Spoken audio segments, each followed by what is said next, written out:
Mister আইসোদের কাছে আপনাকে কেন অ্যারেস্ট করা ওটা আমরা জানতে চাই। ফাহিম চৌধুরীকে কেন অ্যারেস্ট করা হয়েছে? উনি একটি মেয়ের গাড়ি ছিনতাই করেছে এবং গাড়িটি পুড়িয়ে দিয়েছে। স্যার, ফাহিম চৌধুরী এই শহরের বিশিষ্ট ব্যক্তির একমাত্র যে চাইলে যখন তখন যে কোনো গাড়ি কিনতে পারে, তাহলে কেন সে একটি গাড়ি ছিনতাই করবে? প্রাথমিক জিজ্ঞাসাবাদে এখন পর্যন্ত কোনো উত্তর দেননি। Thank you.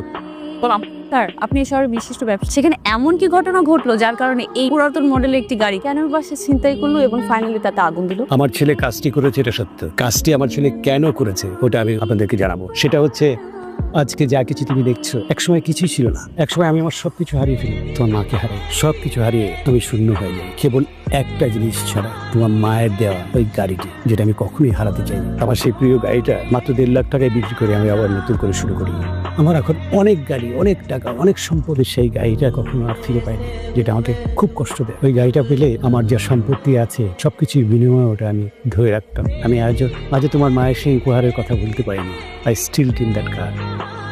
এই গাড়িটা আমার লাগবে আর এনি কস্ট। আপনারা? আমরা ফাহিম চৌধুরীর লোক। কি ব্যাপারে? আপনার মনে একটা পুরোনো গাড়ি আছে, তার পুরোনো মালিক হচ্ছে আরবাজ চৌধুরী। সেই গাড়িটা আমরা নিতে এসেছি। গাড়িটা বিক্রি হয়ে গেছে। গাড়ি বিক্রি হয়ে গেছে মানে? এই তো 5 মিনিট আগে কার কাছে? একটা মেয়ে নিয়ে গেছে। কোন মেয়ে? মেয়েটার নাম হচ্ছে আর্নি। আপনি কি আননি?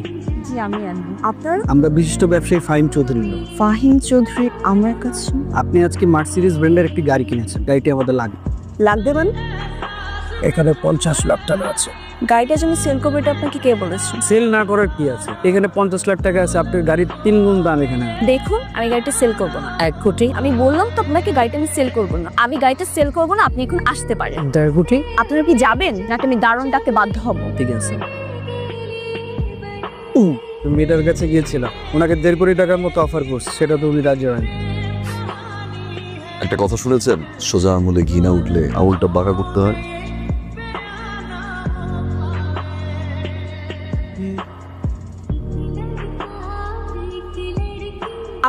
আপনারা বোঝানো হয়েছে, বোঝেন নাই। টাকা অফার করা হয়েছিল, সেটাও না। চাবিটা দিয়ে দাও, নাহলে কিন্তু জায়গায় শুট করে দেবে।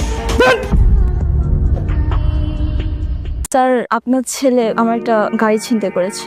আমার ছেলে গাড়ি ছিনতাই করেছে? তুমি যেটা বলছো সেটা ভেবে বলছো তো? Percent sure. কিছুদিন আগে আমি একটা পুরনো মডেলের মার্সিডিজের গাড়ি কিনি। আপনার ছেলে অনেক টাকার বিনিময়ে গাড়িটা আমার কাছ থেকে কিনতে চেয়েছিল, আমি বিক্রি করিনি, তাই সে ছিনতাই করে গাড়িটি নিয়ে যায়। আমি বুঝতে পারছি।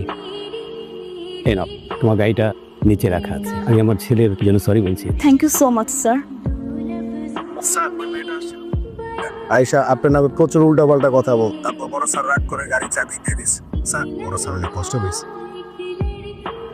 তার মানে জিৎ পেয়ে বললো জি, সে জিদের বসে কাজটি করেছে, কারণ আমার ছেলে আমাকে অসম্ভব ভালোবাসে। সে আমার ভালো লাগাকে প্রশ্রয় দিতে গিয়ে সে কাজটি করেছে। কিন্তু সে যে কাজটি করেছে, যদিও আমার খুব কষ্ট হচ্ছে, তবু আমি যাই, তার ভুলের কারণে আইনসঙ্গত শাস্তি তার। আপনি এখানে একটা সিগনেচার করুন। থ্যাঙ্কস বলার কিছু নেই, আমি আপনার জন্য এখানে আসিনি। আপনার বাবার প্রতি শ্রদ্ধার জায়গা থেকে আমি এখানে এসেছি। স্যার, আসি তাহলে। Thank you. Excuse me, coffee? No thanks. আপনি? আমি, and this is for you. এই গাড়িটা আপনি পুড়ে ফেলেছিলেন? এটা একটা অনেক খোঁজাখুঁজি করার পরে গাড়িটা পেলাম। থ্যাঙ্কস। ঠিক আছে। কফি? আপনি এই কফি খান না? কফি খাই না সেটা না, কফি খাই যখন ঝুম বৃষ্টি হয়। নিশ্চয়ই এই রোদের মধ্যে আমাকে কফি খাওয়ার অফার করবেন না?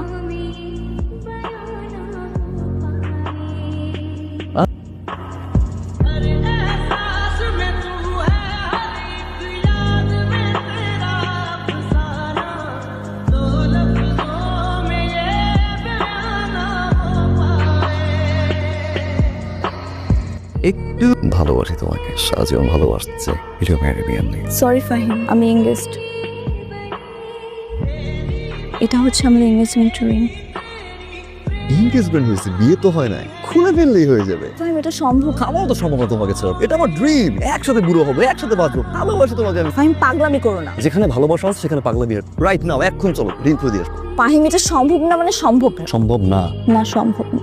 ঠিক সময়, ঠিক জায়গায়, ঠিকঠাক ভাবে সে এসে রিং খুলে নিয়ে যাবে। I promise. বলুন আপনার জন্য কি করতে পারি? আপনি করবেন আমার জন্য, আপনিই করতে পারেন কিছু একটা আমার জন্য। আপনার সাথে আন্নির মনে হয় এঙ্গেজমেন্ট হয়েছে, মনে হয় না, অলরেডি ডান। সো বিয়ে তো হয় না, রিংটা খুলে ফেলুন।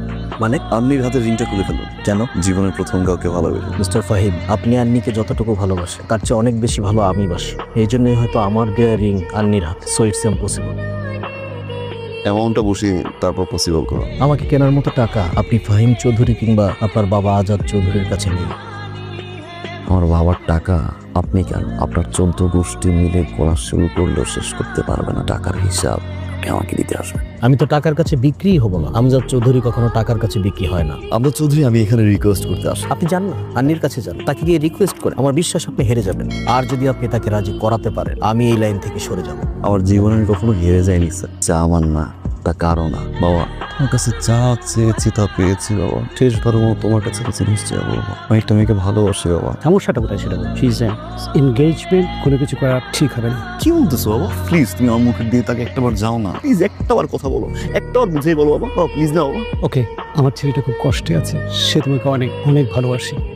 বাবা হিসেবে আমি ওর জন্য তোমার কাছে এসেছি। আপনার ছেলে আমাকে যতটা না ভালোবাসে, আমি হয়তোবা তার থেকেও তাকে বেশি ভালোবাসি। কিন্তু আমি এতটাই অভাগা যে আমি তাকে বলতে পারিনি। আমার জীবনের না একটা গল্প আছে, সেটা আপনাকে বলতে চাই। আমার মা আমাকে গ্রামে খুব কষ্ট করে পড়াশোনা করিয়েছে। ইউনিভার্সিটিতে ভর্তির জন্য যখন আমি একজন রিলেটিভসের হাত ধরে ঢাকায় আসি, তখন সে আমাকে পতিতালয়ে বিক্রি করে। কিন্তু যেদিনই সে আমাকে বিক্রি করে দেয়, ওই দিনই ওখানে রেড পড়ে। আমাকে সেভ করে আফজাল হোসেন, যার সাথে আমার এঙ্গেজমেন্টটা হয়েছে। সে তখন থেকে এখন পর্যন্ত আমার ভরণ পোষণ সবকিছু সে বহন করছে। আপনি একবার চিন্তা করেন, সেদিন ওই সময় যদি সে আমাকে উদ্ধার না করতো, তাহলে আমি কোথায় থাকতাম এখন? ভাবতেই আমার গাটা শিউরে ওঠে।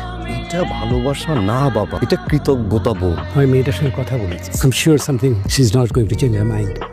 আমি করতে পারবো না। কিভাবে আমি নিজেকে বুঝাবো যে ও আর একজনের ঘরে বউ হবে? এই মেয়েটাকে পাগলের মতো ভালোবাসি আমার। যা আমার না তা কারো না। বস, আন্নি ম্যামের বিয়ে কার্ড।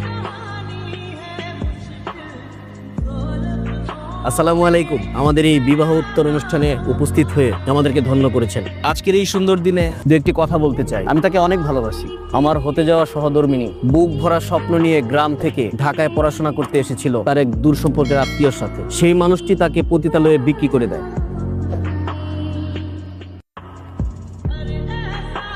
আমি তাকে সেখান থেকে নিয়ে আসি এবং তার সকল দায়িত্ব আমি আমার নিজের কাঁধে তুলে নিই। একটা সময় আমিও ফিল করতে থাকলাম এই মানুষটাকে আমি ভালোবাসি। আমাদের জন্য আপনারা সবাই দোয়া করবেন। আমি একটু কথা বলতে চাচ্ছি। উনি এতক্ষণ যা যা বললেন না, সব ঠিক বলেছেন। উনি আমাকে পতিতালয় থেকে উঠে নেন। আমি আপনার প্রতি অনেক ঋণী, আর সেই ঋণ শোধ করার জন্য আমি ওনাকে বিয়ে করতে রাজি হয়েছি। যাকে আমি অনেক ভালোবাসি, যাকে আমি একবারও বলতে পারিনি ওকে আমি ভালোবাসি, তাকে স্যাক্রিফাইস করে আমি ওনাকে বিয়ে করতে রাজি হয়েছি। কিন্তু এখন আপনাকে আমি বিয়েটা করবো না, কারণ উনি আমাকে যে জায়গা থেকে তুলে এনেছিল না, আজকে সবার সামনে সেই কথাটা তুলে আমার কাছে সেই জায়গায় ফেলে দিয়েছে। আপনাকে আমি বিয়ে করতে পারবো না। আমার যা বলে আমি বলে দিয়েছি। আমিও ওভাবে বলিনি, প্লিজ বুঝতে চেষ্টা করুন।